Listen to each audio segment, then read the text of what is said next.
Good evening, all.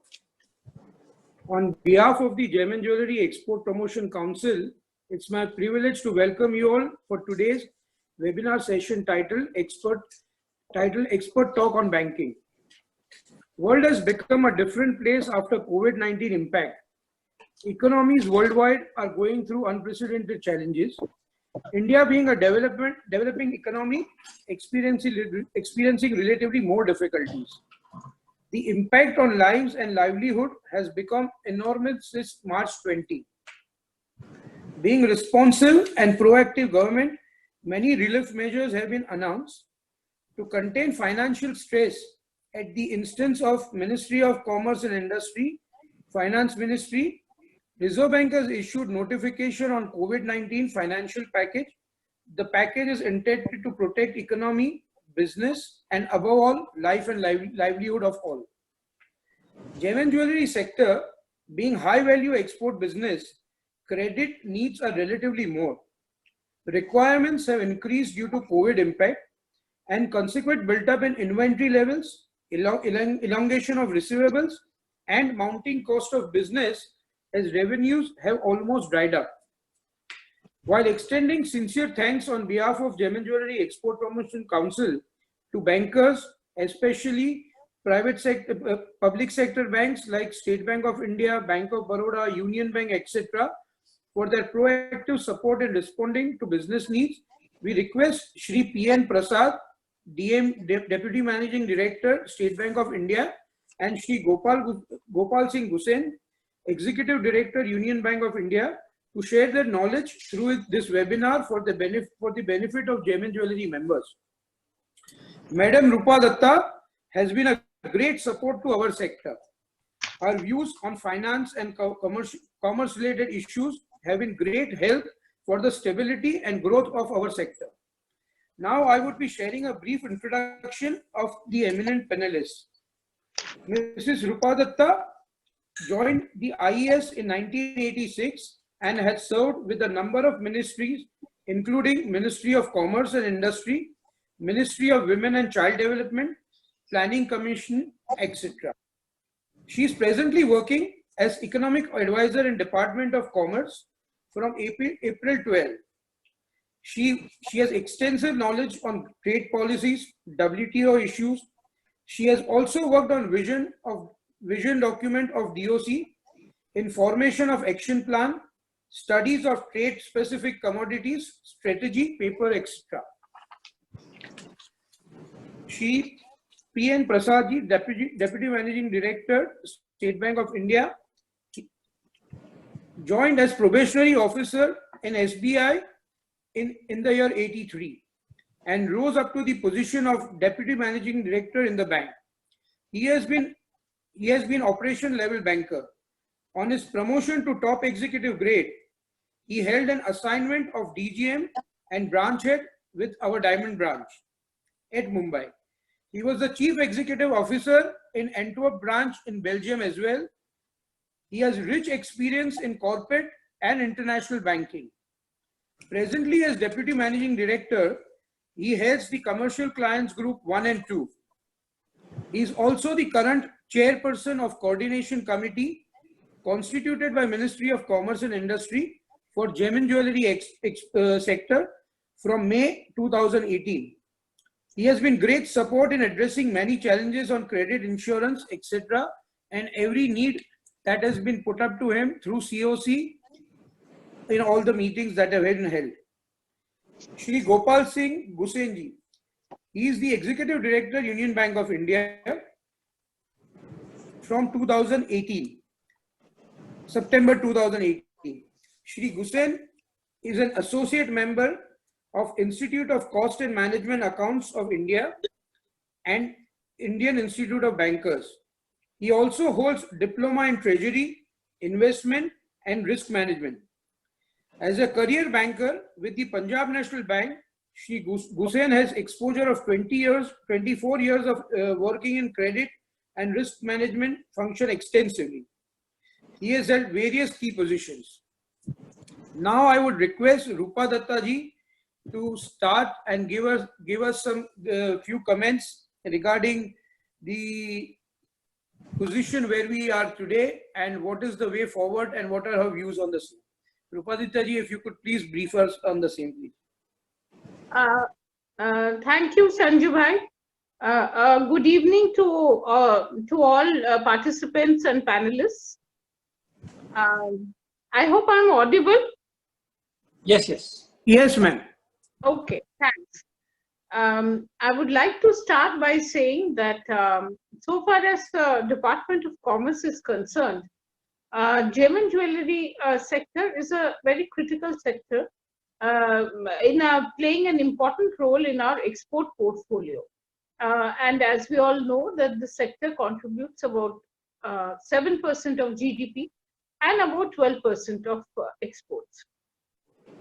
Exports for the year 2019-20 was $35 billion, $35.8 billion, as against $40 billion in 2018-19.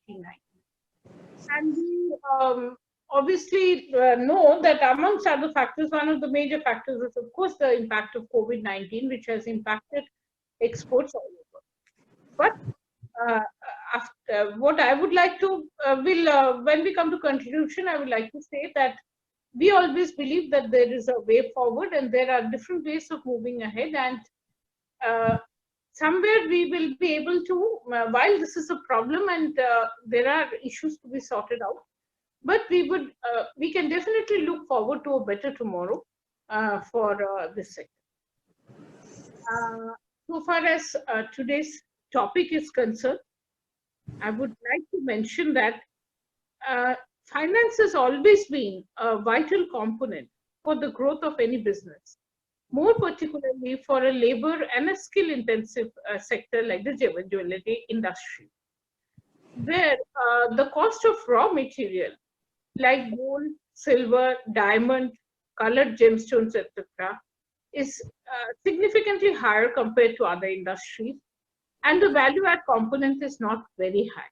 And there are also industry sectors like diamonds and all also have a very high import content.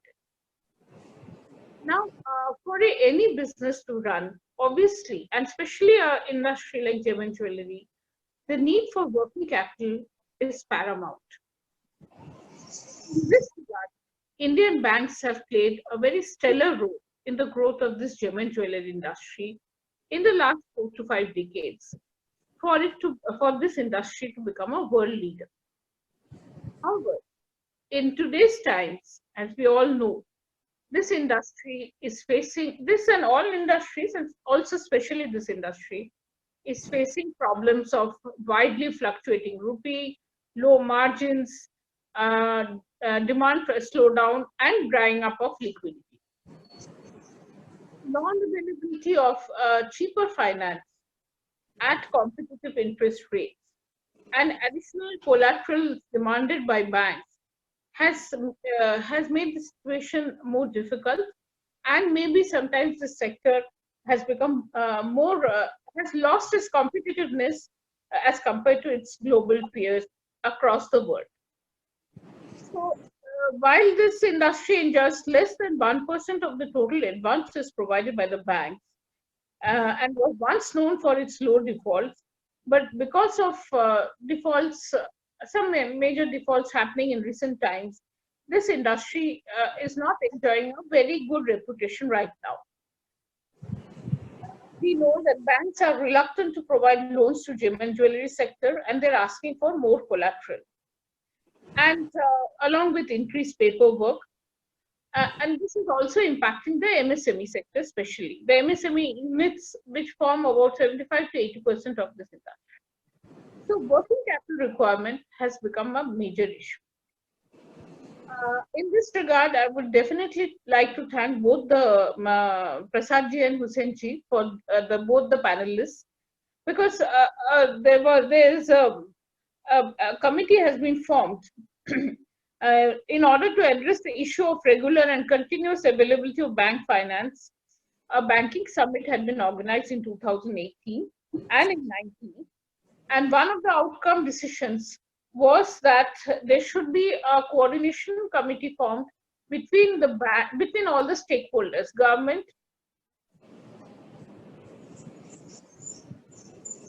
Ma'am, you are on mute. Financial Services, ECGC, and others. Now, this forum has really been very effective. A series of meetings have been held, and during recent times, in fact, we have had a number of web calls also in this regard, and a lot of issues are being sorted out, and for which, again, I would like to thank the other two panelists who have played a very proactive role in this regard.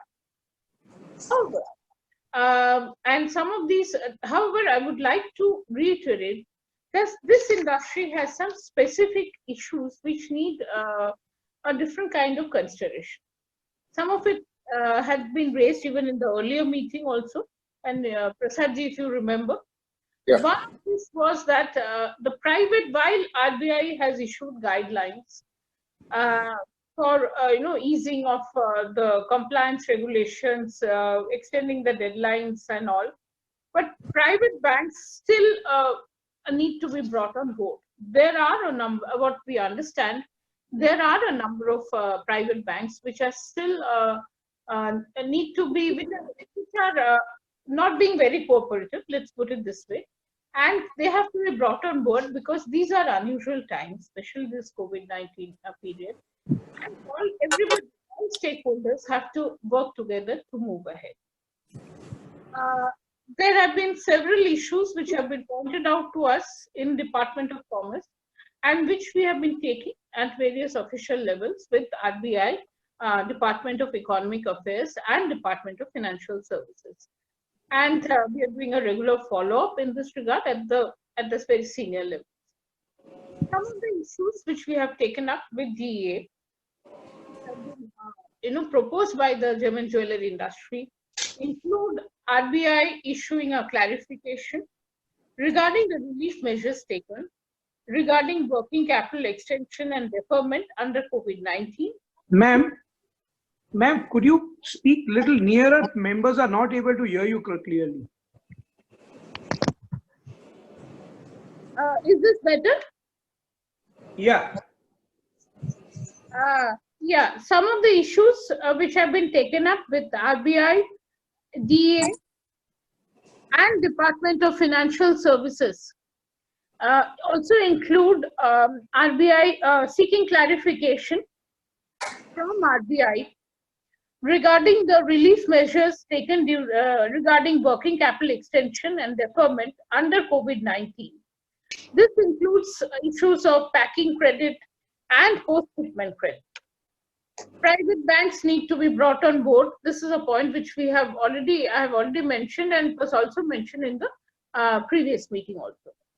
Since the German jewelry sector is a very largely import-based sector, so there is a need to reassess the credit limit in terms of dollar terms, especially in view of fluctuation in rupee. Another demand which was made by the industry is about the gold metal loan. Jewelers can avail gold loans for 180 days for domestic jewelry manufacturers and 270 days for exporters.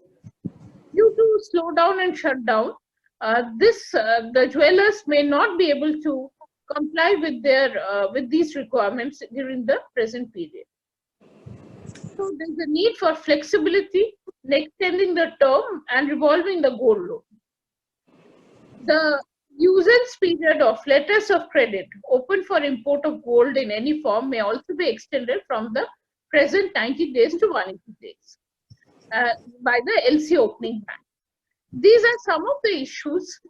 Besides, of course, there are other issues in terms of import duty on gold and import duty on other products. These we are tackling at different forums. And as I've said, that Department of Commerce is in touch with all the other stakeholding departments and other concerned departments in trying to sort out these problems. But I would also request the other two panelists as to what are their views in this regard, and how are they thinking of sorting out these issues from the banking perspective, In fact, Prasadji, last time I think you had mentioned that you were thinking of having separate guidelines for the gem and jewelry industry. I mean, I know all of you have been very cooperative in this regard. So I would like to move on now. I've given the introduction and the basic pointers, and I would request the other two panelists also to give their perspectives from the banking view, and see how this we can all work together in a coordinated and cooperative manner to move ahead, keeping in mind the problems of COVID-19, and see how we can once again restart this industry and look towards higher production and greater exports. Thank you so much, ma'am.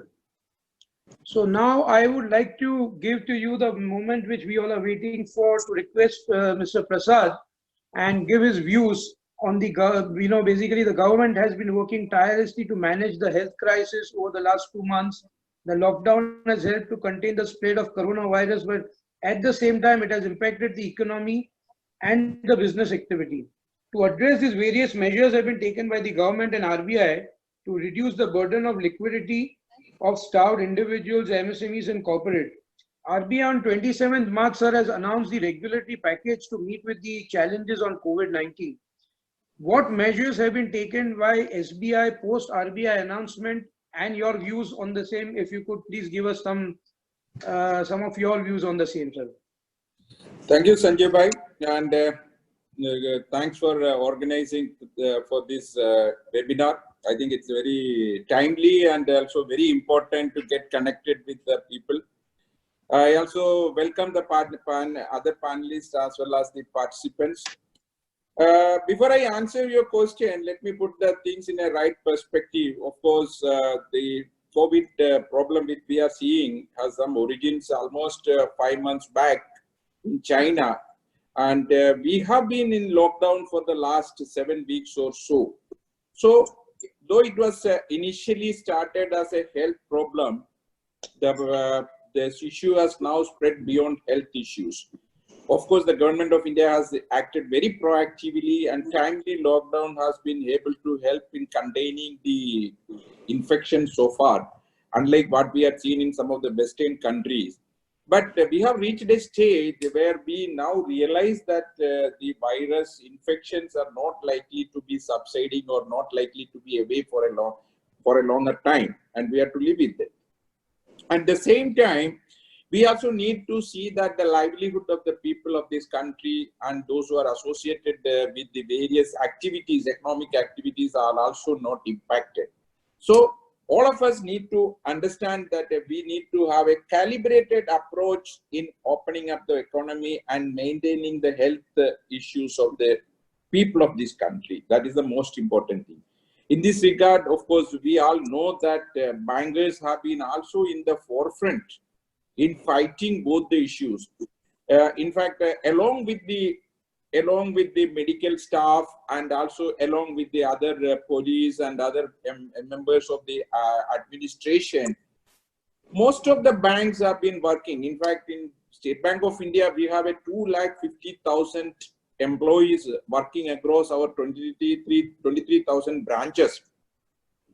We have reviewed that on a single day since March 25th, average, we have been having 125,000 employees have been attending offices. Despite the lockdown, despite the restrictions on movement, despite people being not permitted to work, to 125,000 employees have been working from the branches. This is the number of people.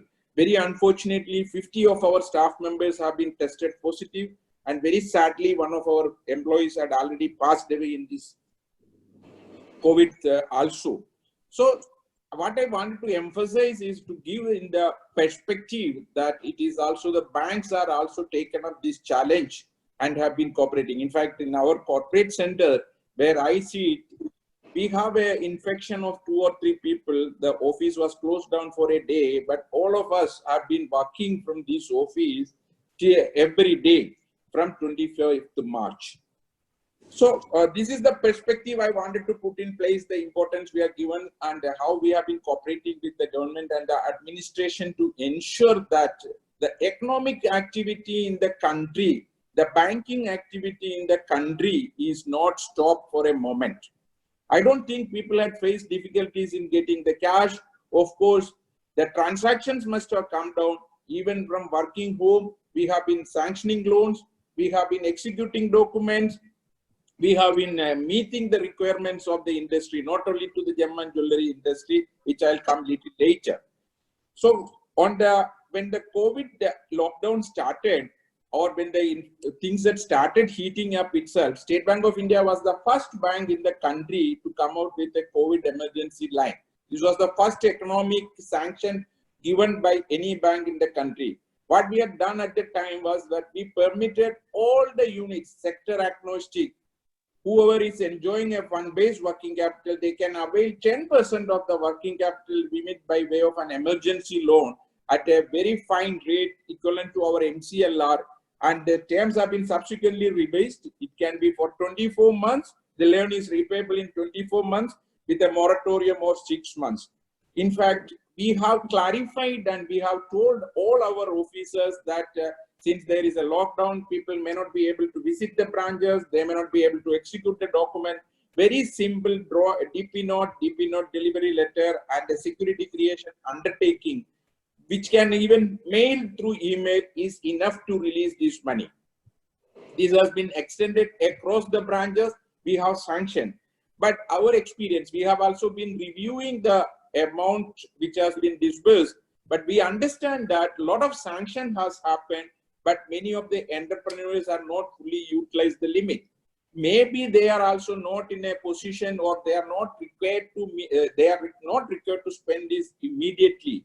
But maybe that is the reason the sanctions are more, the disbursements are less. This I am finding very surprising. The liquidity has been provided, but maybe the entrepreneurs are also waiting that to use the appropriate time, maybe to meet their overhead cost or the employee cost or any similar expenses, unforeseen expenses which has come in the way of their operations, regular operations. So no questions were asked for the general purpose only. It's not for any other specific purpose. This was the first thing. Then on 27th March 2020, Reserve Bank of India has announced certain measures. They have reduced the repo rate, they have reduced the reverse repo rate, they have reduced the CRR. They have done so many things in such a way that the liquidity in the system is provided for. So the liquidity measures have been initiated by Reserve Bank of India. They announced the TLTRO, that is the targeted long-term repo operations by which banks could borrow and lend the money. In fact, a second TLTRO was announced specifically for meeting the requirements of the NBFCs, 50,000 crores. They also provided some other benefits through other measures to refinance some of the liquidity. So a lot of liquidity support has been provided by Reserve Bank of India in these times. But here again, what we have seen is that there have been some reservations from certain quarters to be very wholeheartedly release the funds. Maybe there was no demand. In fact, when I'm speaking, I can tell for sure that not a single proposal for this thing has been rejected or denied by my bank so far. And along with these measures, Reserve Bank of India also permitted moratorium on term loan for 3 months from 1st March to 31st May. And they also extended the period of term loan by 3 months so that term loan need not be paid immediately on 1st June or so. Similarly, the deferment of interest on working capital facility was also extended for the same period of 3 months, which gave a lot of comfort to the industries from falling into default. Added to that, the most important thing they had permitted the banks to do is that they permitted the banks to reassess the working capital facilities without inviting the guidelines of this 7th June circular, which otherwise would have been considered as a financial stress and would have been treated as a restructuring case, and asset status would have been in doubt. So that permission also has been given by Reserve Bank of India, that any reassessment of working capital on the basis of an extended working capital cycle is permissible, and we have been asked to do it. In fact, my bank, State Bank of India, had initiated the process, and we are told, say for example, a company which was enjoying, let's say 50 crores of fund-based working capital limit, 10% COVID loan is available upfront. Then assuming that they have 50 crores fund-based working capital, then they have 25 crores of non-fund based, let's say LC limit or limit maybe for metal gold loan or for their rough imports, whatever is the thing. We are told the things that they can permit interchangeability from non-fund based limit to fund-based limit up to the sanction level without any documents. Only a cash budget is required. Even the requirement of cash budget has been necessitated because the Reserve Bank of India made it very clear that any sanction done during this period will be subject to supervisory review. So a company enjoying these facilities without increase in the overall exposure, a convertibility from non-fund based to fund based limit was provided upfront. The third thing we had done is that we said, look, any company which needs more working capital in view of the extended working capital cycle, since their export proceeds may not be coming, their receivables are getting stretched, they need to pay for the raw materials which they had imported. So if there is a change in the working capital cycle, we can reassess the working capital cycle. We can look at the margins. We can increase the credit period. We can reduce the margins and make available additional limits without inviting the status of a restructuring. This was also started initiating. In fact, if it's a sole banking, it can outrightly be done by the bank. If it is a multiple banking or a consortium, we are told that within 45 days, we should get a concurrence from the other members of this bank so that our security is protected. This was another measure initiated by the thing.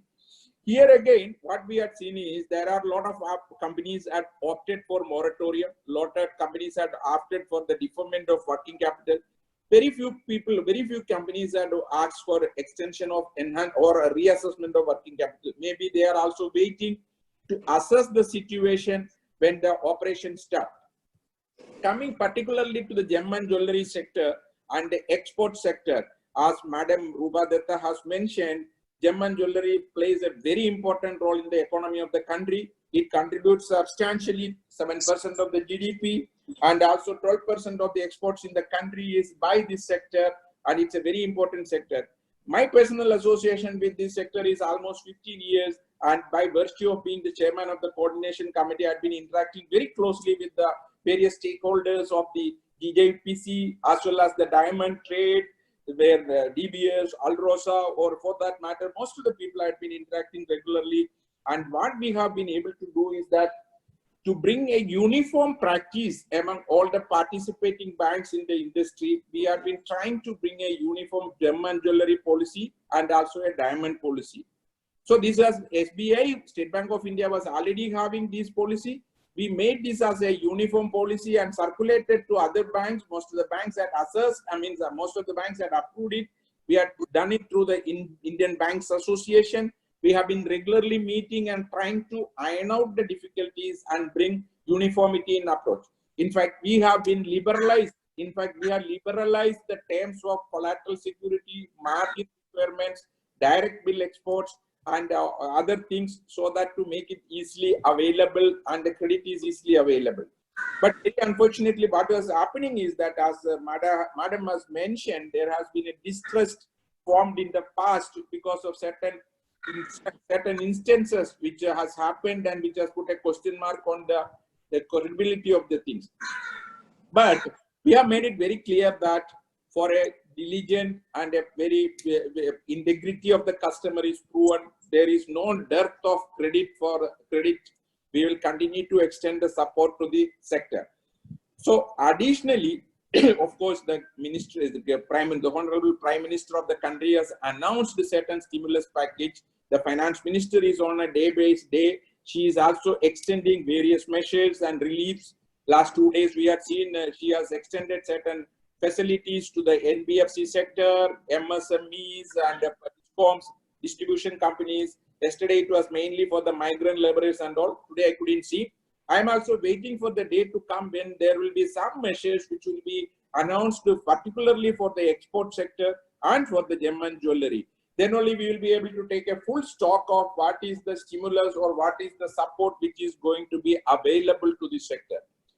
Please note that this is an unprecedented situation, and there are three things involved in this. One is, of course, there is a risk capital is required. Somebody has to bear the loss, and there is a liquidity support is required. There is a monetary transmission is required. The risk capital, the government has shown its prowess to provide the risk capital by offering guarantees. They have been willing to give guarantees for various activities. So that is the risk capital coming. The Reserve Bank of India has been providing the liquidity support by various measures. It has happened. And the transmission has to happen through the banking system in the country. And I'm sure with these measures, all the three things have been fully, clearly established. In the coming months, you will see more transmission happening to the sectors, including gem and jewelry sector. So I stop it here. Going forward, we'll definitely discuss more about what are the problems we are seeing in this sector, how we should overcome it, and what as banks we can do for the sector. So I'm looking forward to more interactive session, more interactive answers and questions in the coming time, in the next few hours, 1 hour or 30 minutes, whatever time we have got. This was as an opening remark from me. So let's see how the discussion takes shape. Thank you so much, Prasad sir. So now I'll request Hussain sir to please give his views to the members, what they feel from Union Bank of India and how we should go forward with these issues which we have on hand. Good evening, all panelists and all the members who are attending the webinar. Banking industry, as you have been seeing, that not only for the export but for all section of the society has been standing solidarily with the people and society in India. Now, as a sector, as a COVID, this has thrown some challenges which we started with some unknown waters, but have not been able to finalize as of now that where we will be, what actually will be the situation. But considering the situation which started somewhere in the month of March with the first lockdown, the PSU banks and the Union Bank, along with the PSU Bank and SBI, the Union Bank has also formulated a scheme for helping the customers to come out of the cash challenges or come out of the immediate liquidity challenges. The Government of India has infused as Madam Datta has said, that there have been a lot of demand, there have been a lot of requirement, but the question here, what we feel as a remark challenge is that, have we all understood that what is going to be the ultimate impact? Because today we are still in the midway, and I would not say even the midway, we do not know where exactly the tunnel will end. Now the question is, at this point of time, we all should take, including the members of the Export Promotion Council, as well as the bankers, all stakeholders in the government, all stakeholders, that we are now in the COVID-19 situation, running into uncharted waters, and every time we cannot wait for the end of the tunnel. We all have to pass through this time, providing whatever is available at this point of time, and looking into that what can we do for the future. Now, my issue that we have been providing the liquidity, as Mr. Prasad was telling, we have been providing the 10% liquidity. We have been also proactively looking after converting the non-fund based limit to the fund based limit.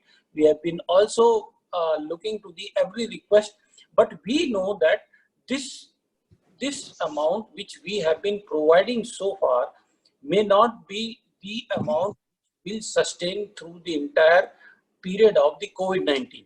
So we have been proactively looking into all these issues and finding out that whether there is need to reassess the entire limit and provide the better and the larger facility to the customers. Now, in that case, the customers also have to look into, and we are fully aware of, that this does not depend only on the COVID situation in India. In India's COVID situation, we are impacted only through the labor problems or the accumulation of labor which is required for the gem and jewelry. But ultimately, the consuming country, the export countries, the Europe, the America, everywhere the situation is same. Now, the demand is going to be difficult. Secondly, the gem and jewelry, though it is very important part of the life, but then as you have seen that in the first stage of the economic opening after the COVID-19, even in those countries where the COVID-19 has already peaked out, has been only up to the essential services level. Now, looking into all that things, we all will have to gear up to tight our belt and to understand that what best can be done to to overcome from the impact of COVID-19. Now, let us all understand, and we as a banker fully understand that this is not one sector. All sectors are facing this problem.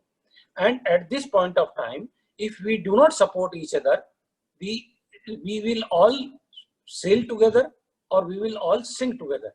So it is the question of economy. It is not the question of sector. It is not the question of banking. Now, for that matter, we fully understand that we will be needed to support the initiative given by the government. And as Mr. Prasad and Madam Datta has said, our Prime Minister has announced a scheme not only providing the liquidity, not only providing the additional credit line, but also providing the liquidity and also providing the equity capital, risk capital, which Mr. Prasad was telling, that risk capital to the MSME sector. Now, because at this point of time, as per the suggestion given by the Reserve Bank of India and the public sector bank and the banking sector as a whole, we have represented to the government of India that though we may be willing to provide the credit, we may be willing to provide the loan lines, but then there are certain MSME who in the process, by incurring the losses, would have wiped out their equity capital itself. Now, in those cases, if these companies or these units are not provided with the capital support, it will be difficult for them to continue to borrow. And for that matter, the government of India has come up with this scheme of providing the guarantees as well as the equity, quasi-equity capital to the MSME sector, which can put these companies back into the business sector.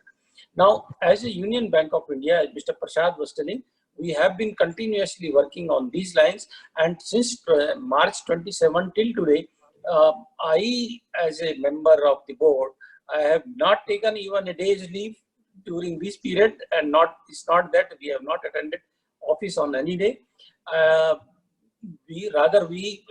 Sometimes the people known near to us are asking us that people are working from home, and then we start looking that you have been working the midnight lamp during these periods, because these are the issues where the government is also closely watching that what are the sanctions are happening, what are the disbursements are happening. We are also looking, we are also talking interactively to the government. As Mr. Prasad has said, when we first initiated the COVID lines, the immediate question came that how these COVID lines which the banks have sanctioned can be disbursed, because most of the states were closed, and at that point of time, most of the states, the stamp duty was not available, because of which the legal documentation for the loaning could not be done. And the banks put together came on front saying that, okay, we understand our customer, we understand their problems, we understand their limitations, and in case if they can provide a simple DP note, we can extend these loans. Now, banks are willing to give extra hand, banks are willing to understand, but let us all understand, we the panelists also, the government also, and bankers also, everybody should understand that this is only a start of the situation and this is not the end of the situation. So we'll all have to keep hands together, and at this point of time, I would I would sincerely request every member who are listening here, whether it is part of the government or the banker or the business fraternity, that this is the time when all of us should be very transparent in dealing with each other. Tell what are the problems. We will also have problems. You will also have problems. But together we can always sail all these problems, and then the solution can be worked out the best way. With these opening remarks, I would request that the members can ask the questions, and we can work out on this further requirement, whatever is needed in the webinar. Thank you, sir. We have received certain queries from the trade members and the exporters and the importers. So I would like you to give your views on some of these things which we felt, we made out certain important things which were requested by majority of the members.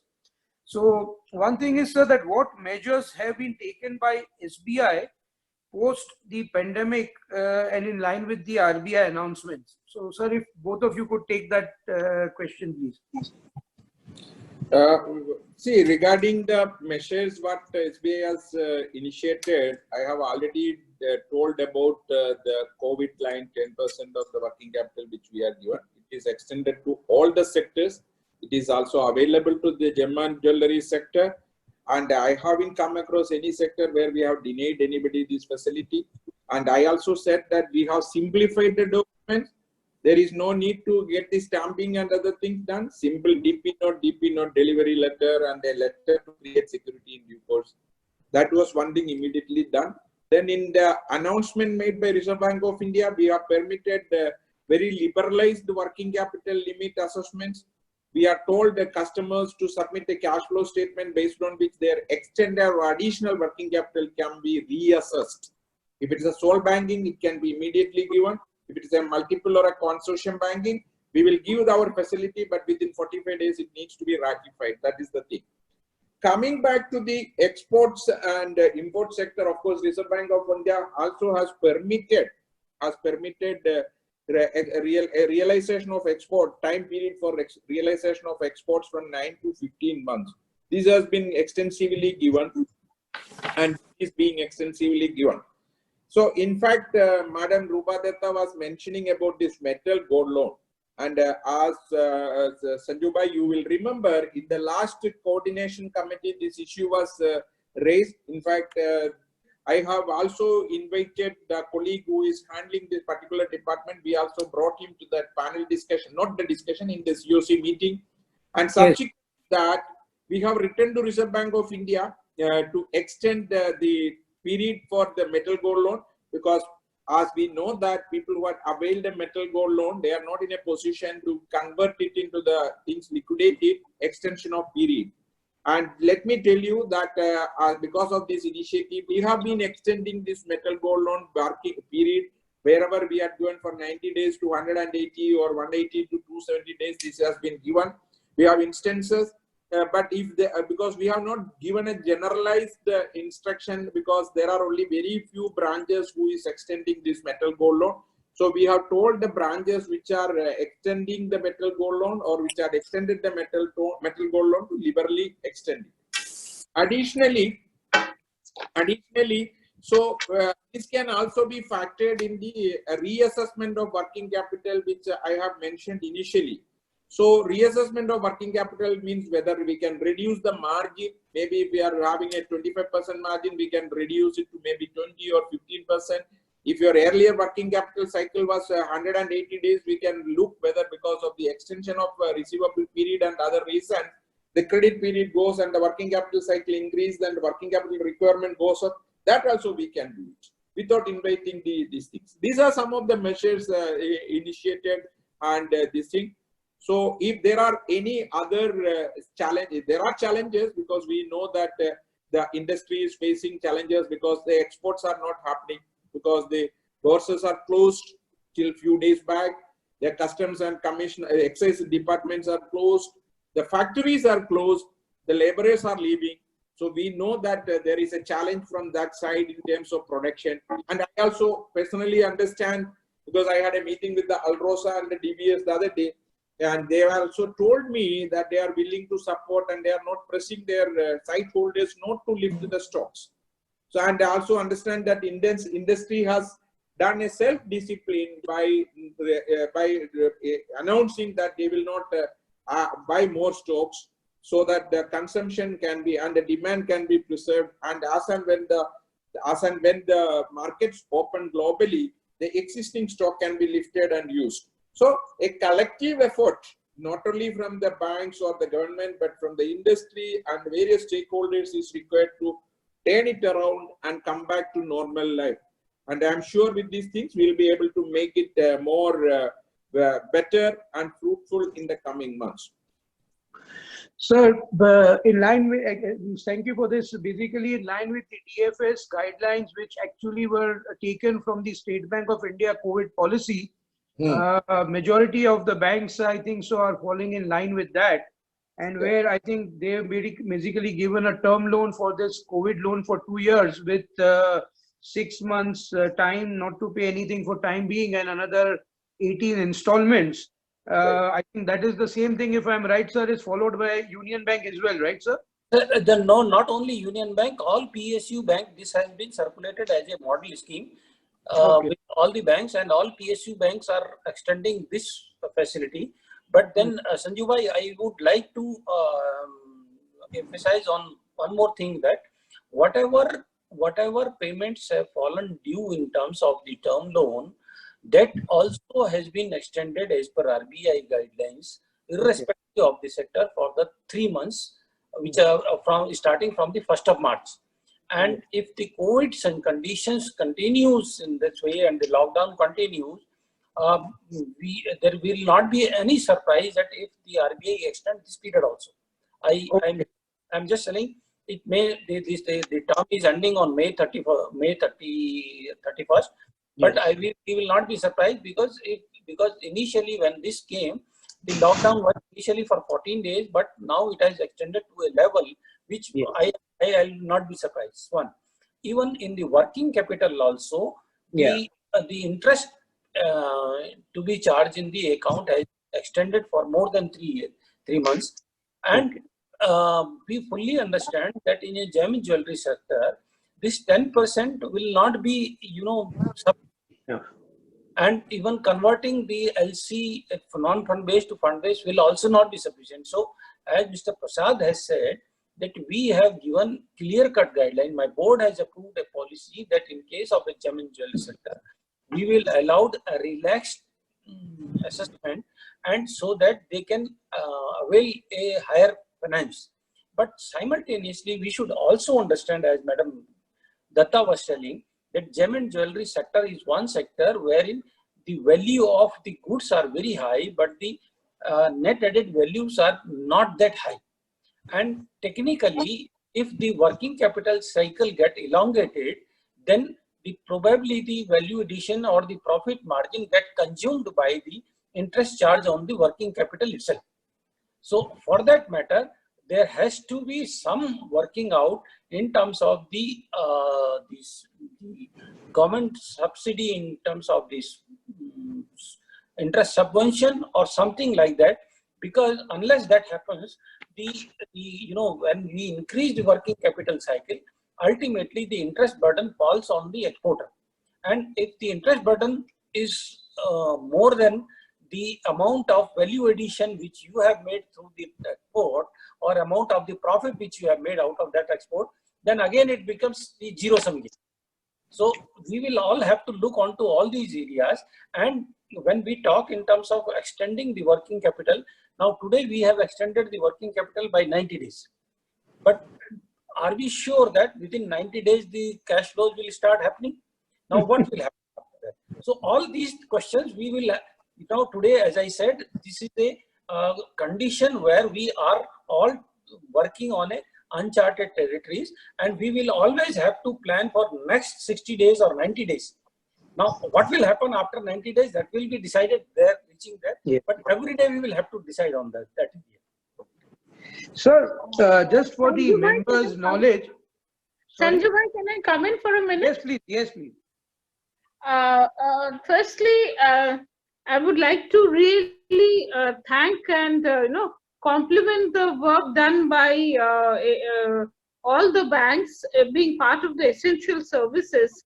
And I think, Sanju bhai, everybody should appreciate the efforts, especially as mentioned by Prasad ji and Hussain ji also, that during this lockdown period and in spite of so many problems of whatever transport and others, the essential services were maintained, the banks were working, and we did not face problems. Incidentally, I'll add a line that even in government also, we have been coming for last 1 month at least. We have all in offices, senior officers and medium level, everybody is in office. And it is at least 33%, if not more, staff are coming. So everybody is working together for helping in restarting the country's economy and exports. I'll just add a couple of sentences before you go to the next question. Gem and jewelry, as has been mentioned by both of you, this is a industry. It's a very unique product. It is a luxury item, and yes, probably in terms of demand, it will come lower in the list. It is a non-essential item for the entire, not only India, but for entire world. But it is a highly labor-intensive industry. 5 million people work here, and quite a few of them are very highly skilled. GGPC, of course, had played a good role by providing, taking out a fund of 50 crores, of which 30 crores was given to workers, which helped them in probably continuing to remain where they were, because these are skills which are required in all times. So, in keeping in mind the unique requirements of this industry, we'll have to probably, everybody has to think through for strategy. And as Prasad ji said, that there are policies being thought about for this sector, for gem and jewelry and diamond, and those would be the areas to look forward. I can only say that, and I think all of you are aware that thankfully exports have started in a smaller scale, but yes, in Seeps, in Bharat Diamond Bourse, in Surat, in Jaipur, and maybe a little bit in Noida also. And what I understand from all of you is that the markets are slowly opening up. Hong Kong and all have opened up. So the prospect seems to be improving over time. And in this new situation, yes, there would have to be more innovative ways of, looking ahead in terms of, like, we are very seriously thinking of having virtual fairs, how to go about it, how to, because the normal fairs will not happen, so how to have virtual fairs, how can all stakeholders be brought on the same platform and see, government, the missions, the gem and jewelry exporters and all, and see how exports improve. So probably this is a situation which requires a lot of out-of-the-box ideas for promoting, for restarting production and for promoting export. Thank you. Okay, ma'am. Sir, just one thing is regarding this COVID-19, as some of the bank members have requested that these are allowed to be used for which items to be, paid or used for. So if you can just give a little highlight on that. No, as I mentioned, and this is a general purpose loan. It is actually given 10% of the fund-based working capital limit. So that can be used mainly for overhead charge cost, meeting their employee charge for services, employee salaries, maybe rental, power bills, anything which is a part of the operations of the company. And there are no restrictions attached to the end use of these things. Okay. So, generally for working capital. So that could be also used for the statutory payments or the purchase or anything. Part of the working capital. Anything. Okay, sir. Anything. Okay. Then, sir, one thing which was requested that at present the extensions which have been given by the Reserve Bank of India and your bank has already done, but for the just to make a clarity for the other members, you have extended this for the packing credit, post shipment as well as gold metal loan, right? If I'm right, sir. Which extension, Sanju bhai? Sir, basically packing credit and post shipment comes under the working capital itself. Yeah. But some of the private banks have been having issues that this is not specified particularly, hence they are still awaiting some clarification. And when we are talking to them that this is already part of the working capital. I just want you to tell the members that as the all the PSU banks have already extended the packing credits as well as post shipments and the gold metal loans also in some of the cases. No, you are talking about this COVID line? No, extension. Extension, yes. So extensions have been provided under the guidelines for all the three. Correct. It's a Yes, working, whatever is there. Yes, sir. Okay, sir. Then basically one more thing which was requested is that in case of export bill financing and with in line with the circular, extension realization period of exports has been permitted. Now, our bank, which is there, some of the banks are saying that this is only for realization and not for the finance. So, if you could just give a little bit of your view on the same, please. No, the RBI guidelines had permitted exporters to bring the proceeds, on account of exports from 9 months to 15 months. It is on a realization, because otherwise we were supposed to crystallize it and convert it and all.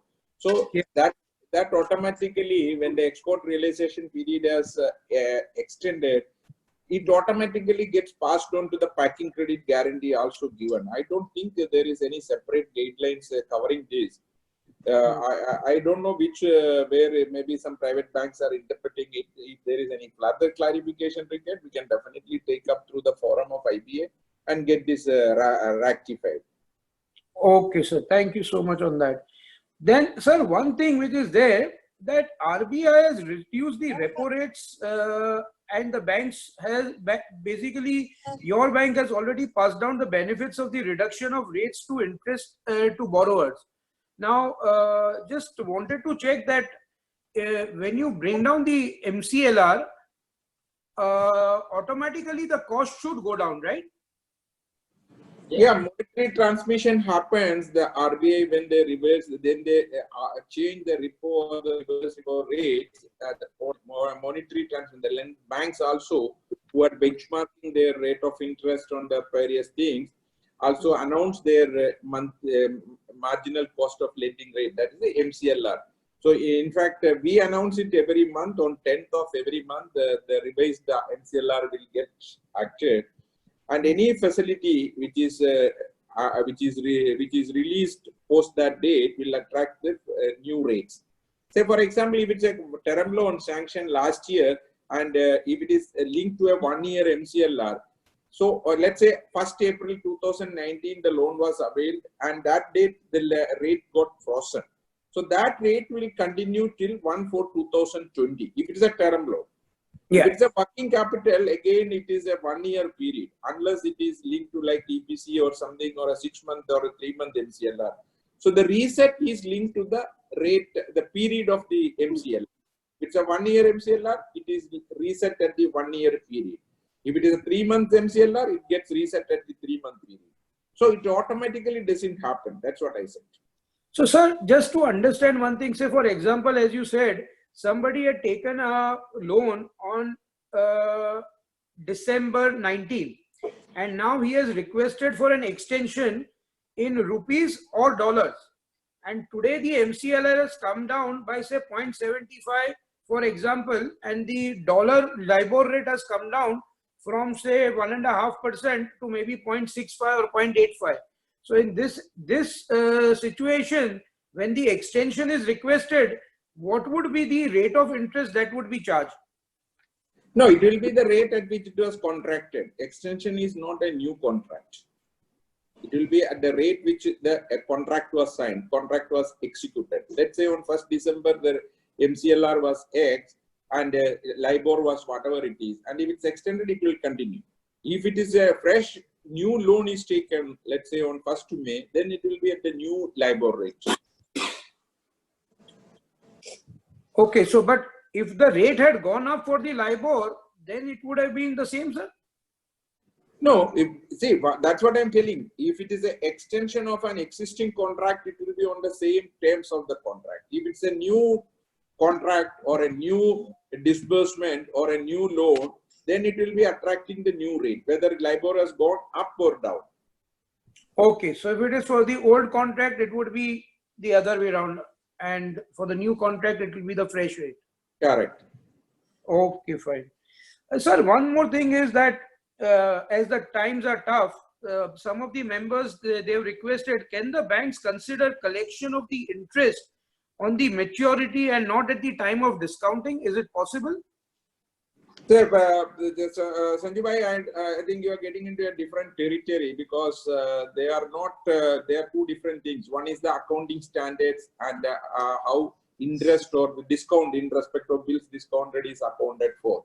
So there is no way we can defer interest, because when bills are discounted, so we upfront collect the discount and then the net proceeds are credited to the exporter. So that's how it happens. That is how it Fair enough. happens. So that has to be paid at the upfront only. Yeah, yeah. It's an Sanjay bhai, actually, this is not the question of, you know, what we call the banking practices. This is the accounting practices which Mr. Yeah. Prasad. Yeah, I appreciate the, in fact, I have to have be also thought the same only, but I just wanted, because the number of questions are coming from the members, so we made a gist of some of the questions, and I also agree with you, sir. One of the questions is that the rate of interest applied, so that's been taken off. Sir, one more thing on from both of you, a lot of members have been checking, you know, that whether the State Bank of India and Union Bank of India have been giving sanctions in value terms as dollars itself. Say when the sanction comes in, I know that Union Bank gives the sanction in dollars itself, and State Bank of India, what they do is basically at the time of the sanction, they put an X amount, say it was 75 rupees, and then up to 10% they have a circular whereby they give additional power to the branch itself. So, sir, could you explain a little bit about your dollar circular to the members, sir? Sir, Sanjay bhai, this issue has been debated most of the time in the coordination committee, and I have been clarifying it. But for the wider audience who are listening, let me explain you this entire principle. See, Reserve Bank of India has permitted the dollarization of limits in the way back. But unfortunately, somehow this, except one or two banks, which I understand, many of the banks are still assessing the limits in rupees only.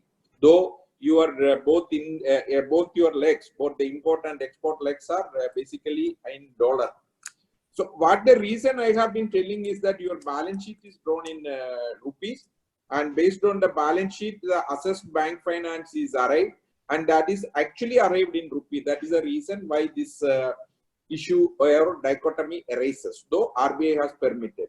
I know one or two banks who have been converting this at a notional rate at the time of sanction, and instead of giving you as a rupee credit, instead of giving you a designated rupee, they say at factoring it at a rate dollar. Say for example, 70 crores is the limit. Maybe they will give you as a 10 million when the rupee, when their notional rate on dollar was pegged at 70 rupees. So Yes. it's like that. In State Bank, unfortunately, we are still not gone to that model, because we are still working out in that aspect, and there are reasons also why it has not gone. But to help the exporters and help the industry from the fluctuations in rate, in rupee dollar rate, we have provided 10% of the sanction limit by way of an ad hoc facility to be given to the borrower. Say if 70 crores is the regular limit assessed for an exporter, we give you another 7 crores, 10% of it by way of an ad hoc limit during the currency of the loan. This is mainly to ensure the fluctuation in the foreign currency. So Yes. that is how it has been advised. But I'm sure going forward, when we develop the capabilities to track this in the dollar terms in the books of accounts and also in our systems, the limits can also be designated in dollar. This is the position prevailing in State Bank of India. So, but dollarization of limit is permitted by Reserve Bank of India. Yeah, that is the RBI circular of 2013, sir. Yeah. Okay, sir. One more thing is that a few members have requested that RBI has laid down the guidelines for the gold card scheme for the mismatch of cash flows, and the people who have these gold card get eligible for the additional limits if required during the business period.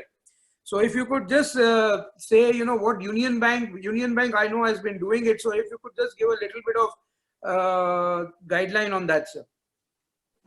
No, see, as a gold card holder, the RBI scheme itself and every banking scheme itself entitles a exporter to have a better terms and conditions, the relaxed assessment and relaxed funding. Now, wherever the exporter is a gold card exporter, there is no issue of not providing any relaxed conditions, better rate. These are the purpose of the providing the gold card to exporter was this only, so that we can identify the standing of the exporter. Now, in that case, wherever the exporter is having a gold card, this is marked in the system and that is available in the files of the files of the bank. And wherever there is a gold card holder comes for a additional request or ad hoc request or any kind of a relaxed terms and condition on account of whether there is an immediate requirement on account of the urgency of the fulfillment of a order, or on account of a additional order received which has to be executed. These are the purpose of issuing gold card was that only, that the gold card members are taken in priority, and at Union Bank of India we do look into the priority of all the requests of the gold card members. Okay. Sir, one more thing which is there, State Bank of India and Union Bank have been doing the needful that, whenever now the documents in these lockdown times are not able to be, the original documents we are not able to submit to the branch. So basically when we scan the documents and send it to the branch, majority of the banks, especially the PSU banks as well as private banks, have been doing, but some of the banks have been insisting for these things. So could you just give your view on that how our bank is doing the needful? Now, in fact, this question, one of my colleagues or a friend has just sent me about the export, how the exports will move in the coming days because of the COVID. I think this is a lesson we have to learn, because going forward also we have to practice some of the things which we are learning. One, of course, the main thing is that the normal life is going to be definitely changed. The social distancing and digitization of documents and other things also is going to come into place. So I think industry as well as the various stakeholders, including the banks and the customs customs department, all need to change, and we have to move more towards the digitized way of handling documents, because physical handling of documents has got its own deficiencies.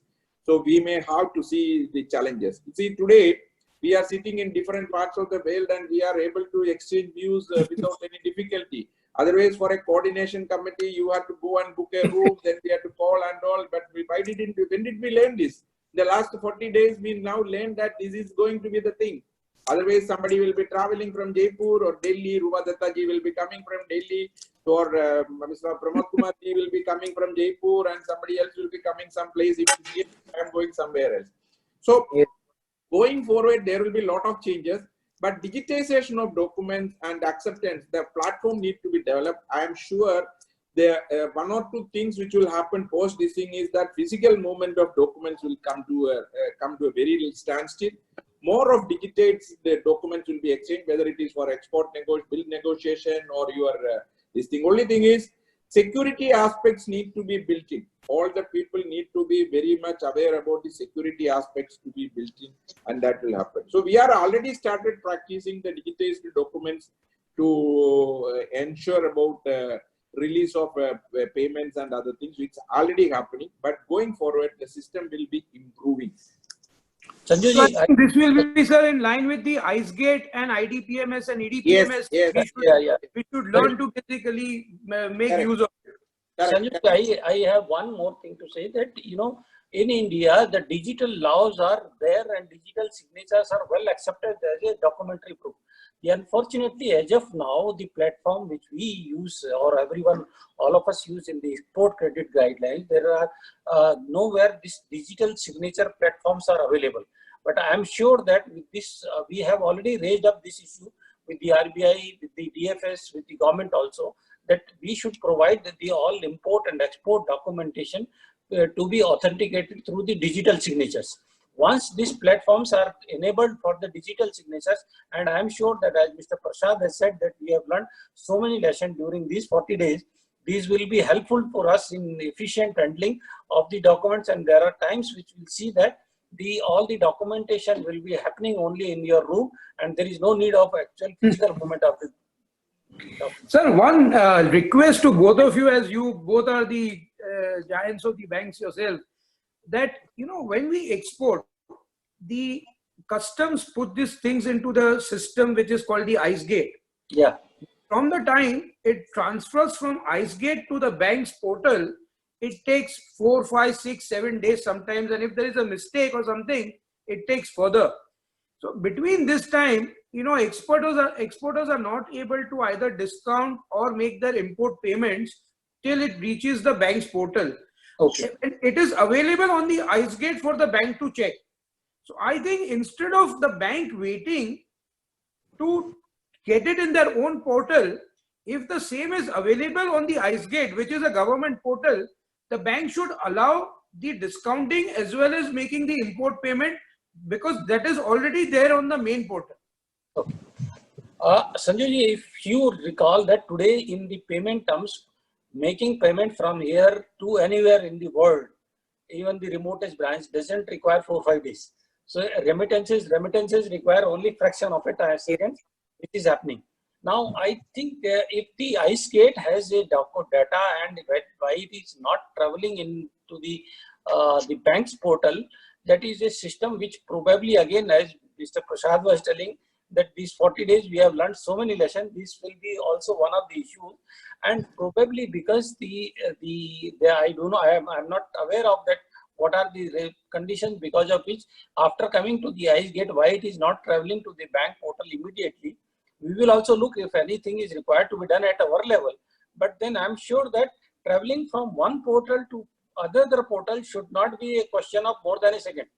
Sir, usually what happens that after the ICE gate, it goes to DGFT. DGFT sends it to the Reserve Bank of India, and Reserve Bank only sends individual transactions to each bank. Okay, but so that is the reason why it takes time, not otherwise. Maybe because RTGS also travels through the various platforms.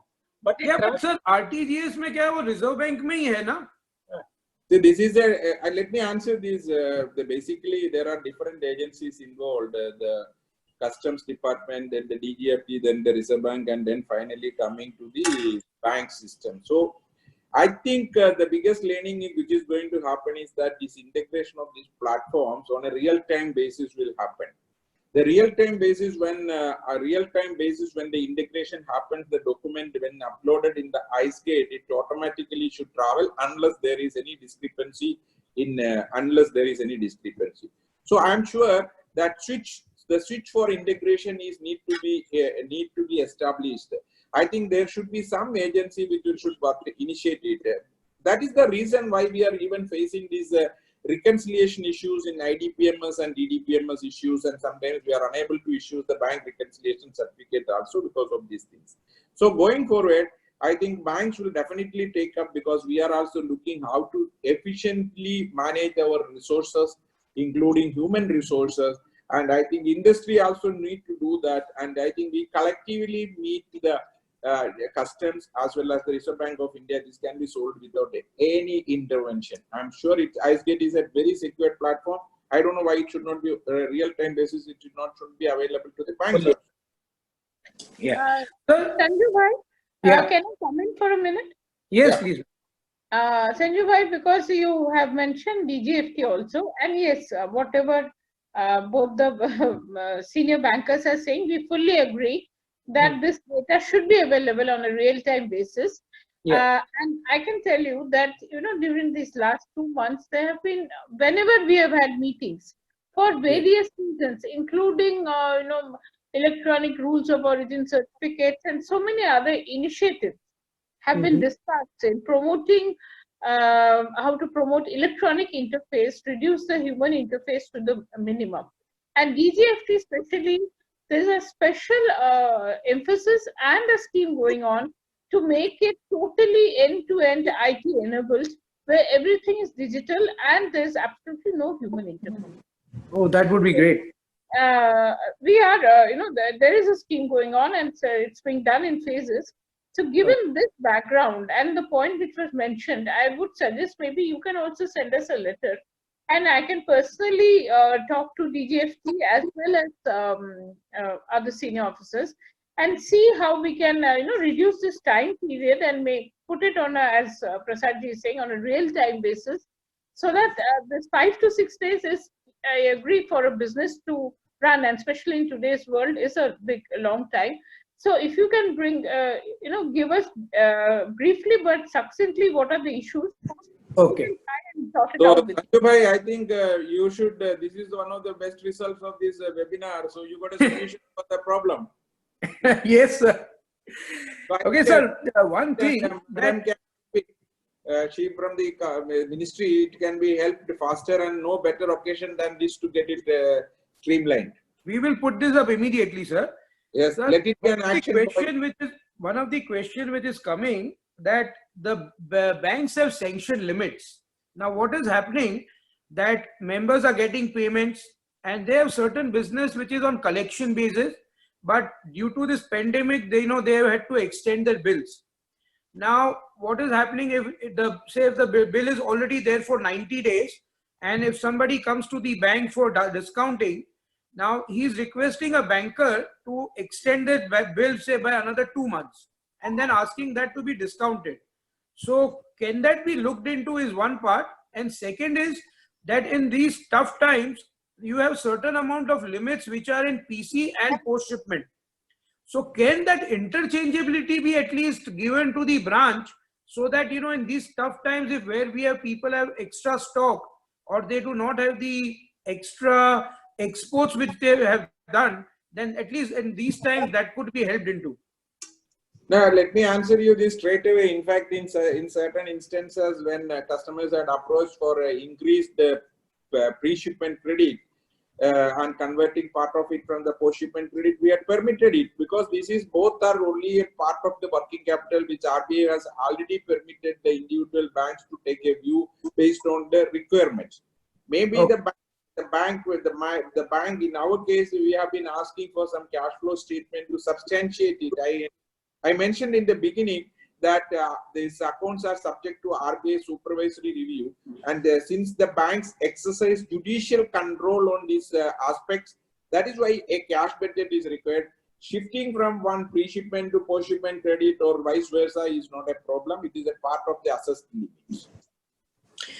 Okay, ma'am, one question to you would be that a lot of members are MSME members, having business which is where the finance is required is less than 5 crores or 10 crores. They are already giving collateral or ready to give collateral, which would be in excess of 50, 60, 70% or even 100%. In spite of that, they are not able to get certain loans which are there.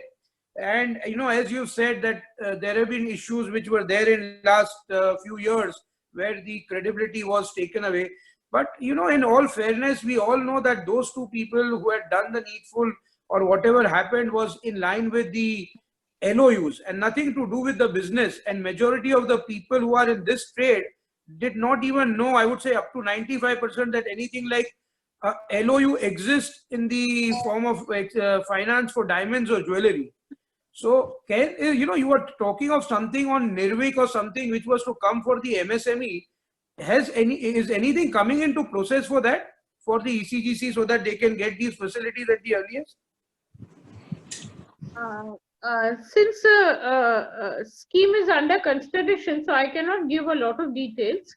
Okay. Yes, there is a lot of emphasis, and the scheme, but there are, the way the initial thought of implementation, now the guidelines are being changed, but definitely all steps are being taken to ensure that the MSME exporters get a due coverage and get a comfort while exporting.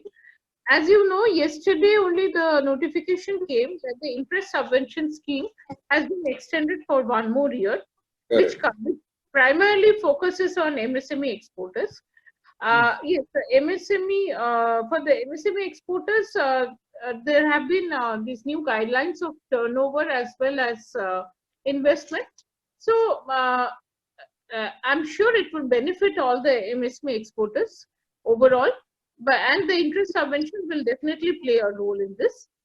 So far as the coverage is concerned, I know that the guidelines are under consideration. So we should be looking at a positive scheme very soon. Ma'am, as you just touched the point of the subvention, the MSME which is there, a lot of members, are not able to digest this. Initially, it was the capital structure was up to 10 crores, which has been increased to 20 crores for the machinery. And there was no cap on the turnover which was there initially. Now, diamonds and gold being the high value, if the MSME turnover is kept at 100 crores, is it only for the new loans, or is that the new definition of MSME itself? Because then our whole trade would be out of the MSME completely. Sanju bhai, I think this needs a bit of clarification. Give us a few days and let us see what the and we'll also be in touch with the concerned persons and see what is the interpretation of these guidelines. Okay. And sir, one last question which somebody has just put up is that can COC and Gem and Jewellery Council and the government provide any comfort to their members, diamond companies, that credit limits as on 1st March 2020 shall be continued for at least period of 2 years from now, considering that any limit reductions now would be detrimental to companies and imports and exports which are there?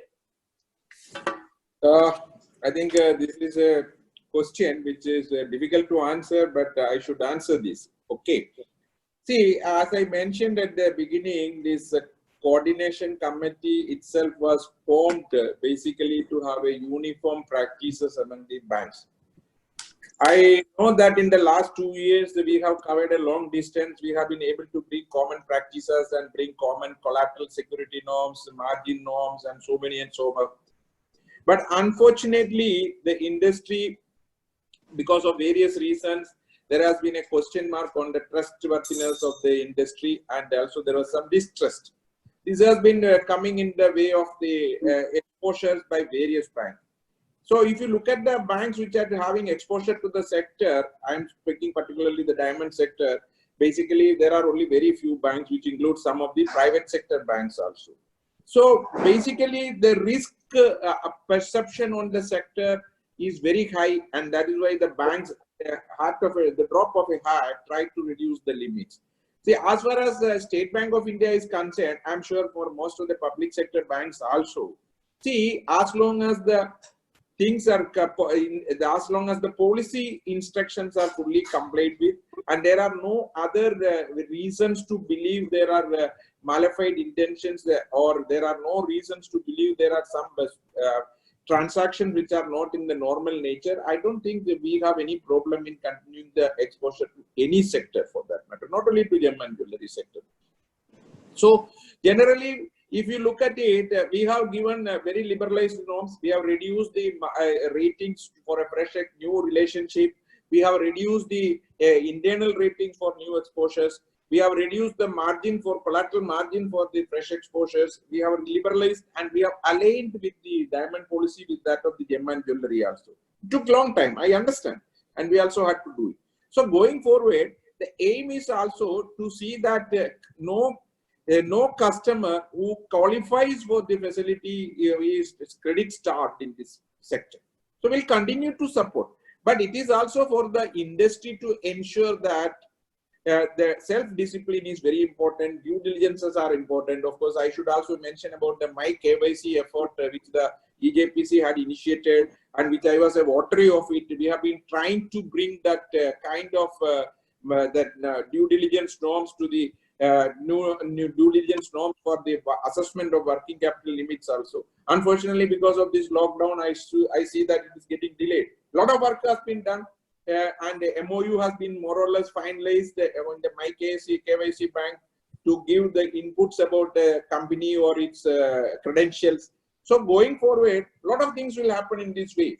So this is how we have to look at the sector. Nobody can guarantee you that my limit is stable or anything. If there are certain risks, see, look, last 2 years we have been trying to bring ECGC. We have Yes. made progress, but we are unable to tie it up till date. No? I agree with you, sir. No, to be frank enough, sir, I'll tell you that majority of the PSU banks have been like, the pillar to the whole industry, and even IndusInd Bank has been understanding and doing the needful. Right. So I would like to thank both of you on that part.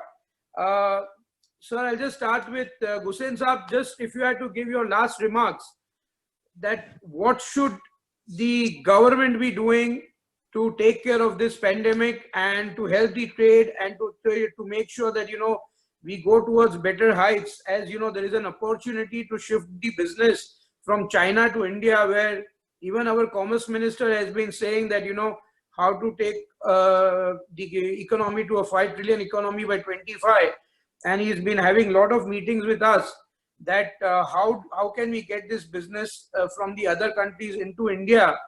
So I would like you to give us your view for the government bodies and to the trade and to the bankers before we take this to the close. Thank you, Sanju bhai. Now, if you look at the entire structure of the webinar, it was very interesting when I was noting that we started with that we are giving extra line, we are liberal in giving the extra credit, we are liberal in understanding the industry, and we ended up with a question whether our limits will be reduced or not. So the discussion throughout have been a very interacting discussion. One thing, as I have said in the initial stage, this is one such area where no one, including the best of the expert, knows that at what point of time things will come. Now, it is not normal in terms of the India. Let us first fully understand it is not normal in terms of India. Even if everything goes normal in India, you are not going to be benefited out of that, because a lot of things depends upon the customers sitting in the Europe and America. Yes. And if everything goes normal there, even if there are certain restrictions over here, you will be still able to do something. Now, as Madam Datta was telling, you have a very typical situation in this industry particularly, wherein one way for the sales, you have to look into what is happening in the Europe and American countries. But for the manufacturing, because it is a labor intensive industry, you have to look into what is happening in India. Now, so that way we will have to look into the conditions prevailing internationally as well as locally.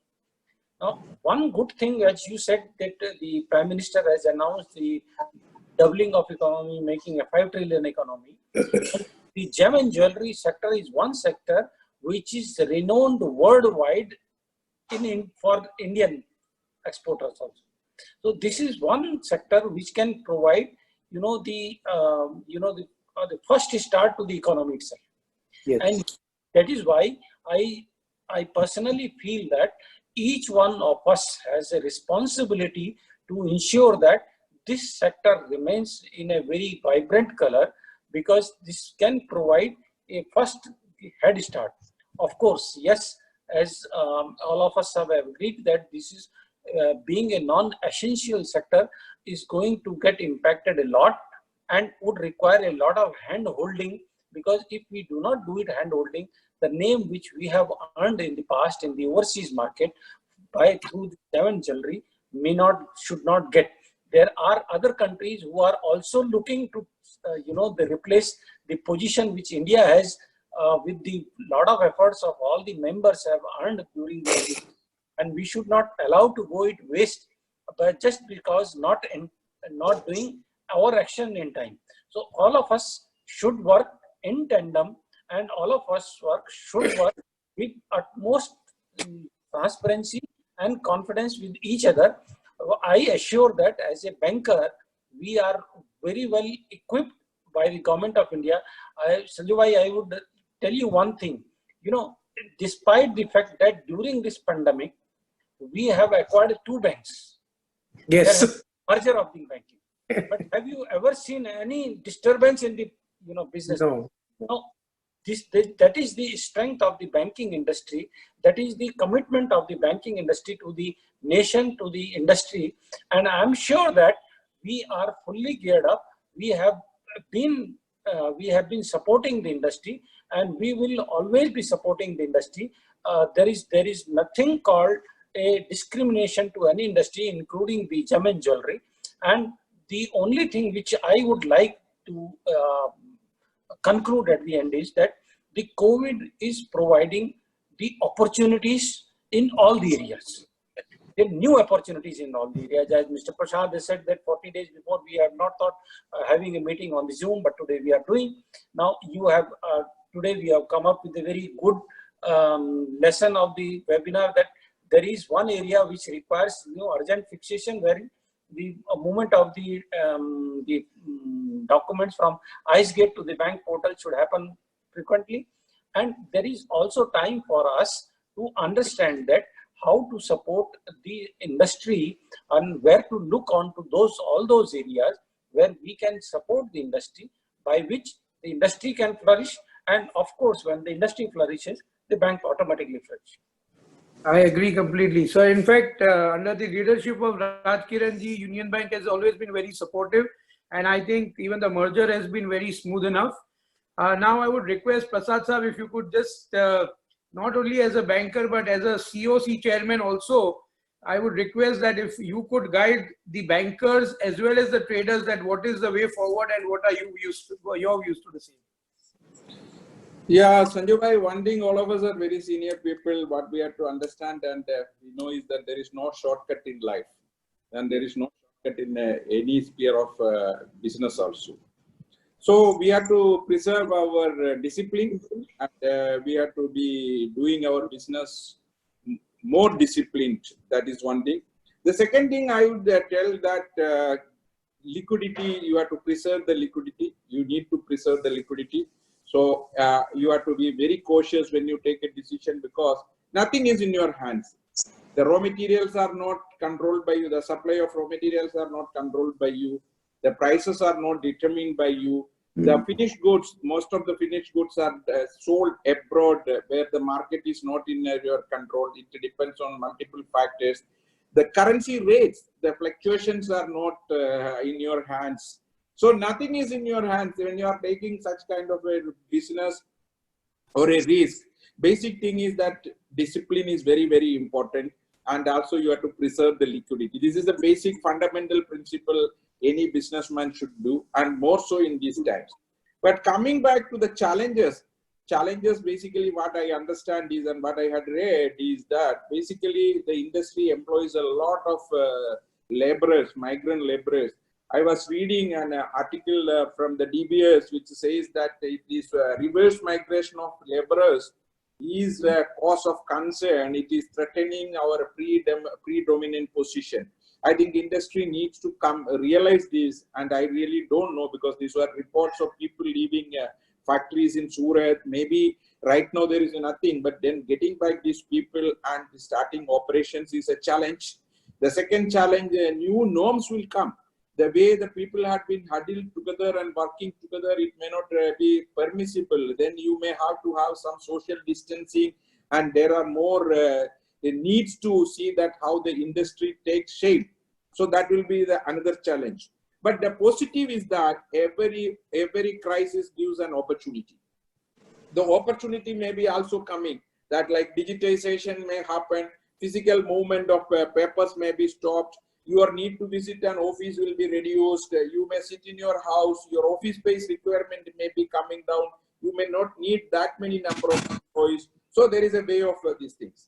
So as regards the banking system is concerned, we are there to give the liquidity. As I mentioned earlier also, the risk capital is being generally taken by the government of India.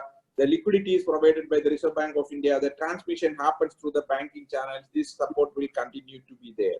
But the industry, from the industry point of view, I will say that you preserve the liquidity. Don't be greedy. Be comfortable. Be stay steady in your business. I'm sure there will be good days will come to you. I believe this is nothing more can be told, and these are uncertain times. And I hope that one more thing I would say that even if when the economy opens up, in India, the consumption will go back. The consumption will go back because people have the ability to come back and consumption may rise. Of course, you are in the value chain of consumption, you are in the high end of the value chain, but the requirement in terms of need, you may be low at the bottom of the need. But in India, consumption may go up, and maybe in countries surrounding us also the consumption pattern, China and other places, it may go up, and you may have new markets coming up. So wait for these challenges, wait for the opening opportunities, no shortcuts, keep your liquidity, do business disciplined way. This is the only solution to survive. Thank you, sir. Now, ma'am, coming to you, I would request you to please give your views, and then, we'll close this in line with, as Piyush ji has been telling, and I think you've been advising how to take the things forward to get business into India. And some of our members thought that, to get some of these opportunities, it is very important that the compliances and the ease of doing business and the infrastructure needs to be given, and how that could turn into reality. If your views on that, ma'am, please. Thank you, Sanjay bhai, and a lot of very warm thanks to both the bankers. It was so informative and so interesting, and I fully agree with the concluding comments made by both of you. I would like to conclude by saying that,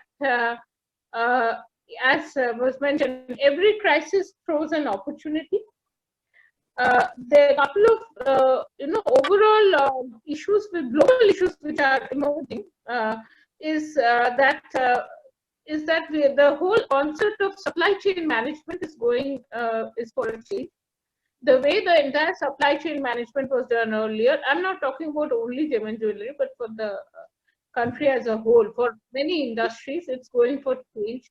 There would be a many more localization, a different way of doing things. And there is also an interesting phenomena is, since almost the entire world has been affected, so maybe different countries we can learn from different countries, and different countries can learn from us. So there would be these best practices which would evolve, and we have to see how we as a country can adapt and use these best practices. Now, coming to the gem and jewelry industry, as has been mentioned, yes, liquidity, working capital, these are critical issues. And so is a need. I'm very happy that Prasad ji mentioned that eKYC initiative. This is being monitored at the highest level. Even the CIM and others also monitor it. It's a very creditable initiative. And what is required for this sector, which we have been mentioning in various forums, is end-to-end accountability, total transparency, and complete auditing, and ensuring clean accounts, so that it helps the government, it helps the banks, and it helps all stakeholders to come together on the same platform to promote this industry. And so far as the industry's future is concerned, we are constantly, working. There have been series of meetings for reforms in various sectors, which includes gem and jewelry. Most of you would know about it, but we are really putting in a lot of efforts on several issues, such as e-commerce, trying to bring better standard operating procedures, how to look for trading through the special notified zones and other areas, how to make manufacturing more structured by promoting more of common facility centers, and so on. There have been several suggestions received from industry, which we have been promoting at various forums, and trying to move these towards fructification, so that the industry has more positive also issues to look forward to for promoting industry, exports, manufacturing, as well as employment. And government is always there for you, and we are all part of the same. We are different stakeholders in the same process, with a common end in mind, where we would like to promote our country and economy and exports for the future. Thank you. Thank you so much. So I think with those comments from all the three panelists which we have, I would like to conclude and thank you all for giving your time and the views to everything that we wanted to know about. So I thank all the participants on behalf of the Gem and Jewelry Export Promotion Council, and we hope to have some interaction sessions down the line in next few weeks or so if required during this pandemic. Thank you so much, everyone. Thank you. Thank you. Thank you. Thank you, Sanjay bhai. Thank you, Thank you. Rupaji. Sanju bhai. Thank you.